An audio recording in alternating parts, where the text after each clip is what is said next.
সেনাপুটকি আদেশ করুন মহারাজ। রাজ্যের কি খবর?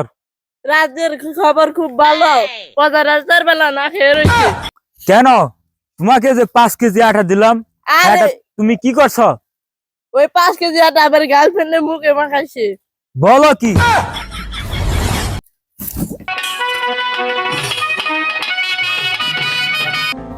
রাজামশাই আমার কিছু সাহায্য করেন, আমি এখানে মরে গেলাম রাজামশাই। কি হয়েছে তোমার? আমার ঘরে চাল নেই, ডাল নেই, আমার বউ বাচ্চা করে না খেয়ে পেতে মরলো রাজামশাই, আমার কিছু সাহায্য করেন, এলাম মরে গেলাম রাজামশাই। কেন তুমি কামাই করে খাও না, শুধু আমার কাছে আসো তুমি? আপনাকে রাজ্যে তো কামাই করে খাবো, কামই নাই।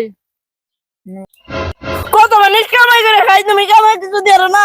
হালার পড়ালা এনা এরা যাবো এরকম কামাই কিছু দেখাও গা যাও। তুমি রাগ করো না, তোমার রাগ করে কাম নাই, খালি দেখো যে। আর তুমি এখন যাও, তোমার যা যা লাগবে এই রাজা সেনাপুটকি দিয়ে পাঠিয়ে দিবেন, ঠিক আছে? তাহলে যাবো। যাইবে না তাহলে আমার রানীর সাথে এখানে ঘুমাইবে নাকি?